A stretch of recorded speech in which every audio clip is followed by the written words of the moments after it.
तस्स भगवतो अरहतो सम्मा सम्बुद्धस्स नमो तस्स भगवतो अरहतो सम्मा सम्बुद्धस्स नमो तस्स भगवतो अरहतो सम्मा सम्बुद्धस्स। धम्मपद गाथा क्रमांक 1। मनो पुब्बंगा धम्मा मनोसेठा मनोमया मनसाचे पदुठ्ठेन भासती वा करोति वा ततोनं दुःखमन्वेति चक्षं वहतो पदं। नमो बुद्धाय। दोस्तों, आज के वीडियो में हम धम्मपद की पहली गाथा का अर्थ और उसके पीछे की कहानी को समझते हैं।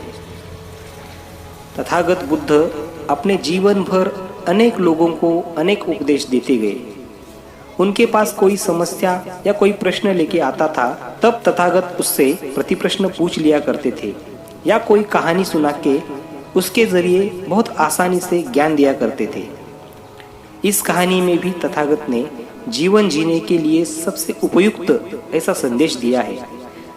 तथागत उस समय श्रावस्ती के जेतवन विहार में थे। उनको मिलने के लिए बड़ी दूर से एक चक्षुपाल नाम का अंधा भिक्षु आया था। तथागत से वार्तालाप करके वह उस रात बहुत देर होने के कारण वहीं पे रुका। रात को वह ध्यान में लीन कुटी के बाहर टहलता रहा। तब उसके पैरों के नीचे कुछ चींटियां दब के मर गई। वह देख नहीं सकता था, इसीलिए उस बात का पता चला नहीं। लेकिन अगले दिन सुबह जब अन्य भिक्षु वहां पे आए और उन्होंने मरे हुए चींटियों को देखा, उनको ये बात गलत लगी कि एक भिक्षु होते हुए भी चक्षुपाल ने इतने सारे जीवों की हत्या कैसे की। सारे भिक्षु तत्काल ही तथागत के पास पहुंच गए। तथागत को वंदन करके बाजू में खड़े रहे और उन्होंने बताया कि तथागत, आप तो कहते हैं कि चक्षुपाल अरहत भिक्षु है, फिर उन्होंने अनेक चींटियों की हत्या कैसे की?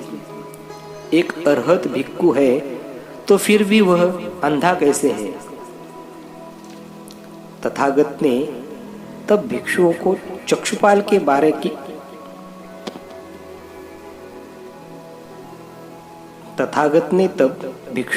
चक्षुपाल के पूर्व जीवन की एक कथा बताई कि चक्षुपाल पहले एक नेत्र चिकित्सक हुआ करता था। एक बार एक अंधी महिला का उसने सफलतापूर्वक इलाज करके उसको दृष्टि प्रदान की थी। लेकिन उस महिला ने ये बात चिकित्सक चक्षुपाल से छुपा के रखी, क्योंकि उसने वचन दिया था कि उसकी आंखें ठीक हुई तो वह अपनों के साथ उसकी आजीवन दासी बनी रहेगी। बाद में उसका मन बदल गया, वह दासी नहीं बनना चाहती थी, इसीलिए ठीक होने के बाद भी उसने वह बात छुपा के रखी। चिकित्सक को एक दिन पता चला कि यह महिला ठीक हुई है। तब चक्षुपाल ने उसे मजा चखाने के लिए एक ऐसी दवा दी कि वह दोबारा पूरी तरह से अंधी हो गई। इसी पापकर्म के कारण चक्षुपाल अनेक जन्मों से अंधा बना है। तथागत ने कहा कि हमारे विचार जैसे होते हैं बिल्कुल वैसे ही हम बनते हैं।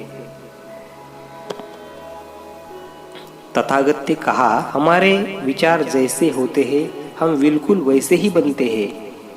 दुख हमारे पीछे वैसे ही आएगा जैसे बैलगाड़ी के पीछे बैल के पैर आते हैं। दोस्तों, अगर आपका जीवन बदलने वाली ऐसी तथागत बुद्ध के जीवन के विचार और कहानियां देखना चाहते हैं तो मेरे चैनल को सब्सक्राइब करें, लाइक करें और धम्म के इन विचारों को अपने सारे मित्र परिवार के साथ शेयर करें। सबका मंगल हो, सबका कल्याण हो, सबको सुख शांति मिले। साधु साधु साधु।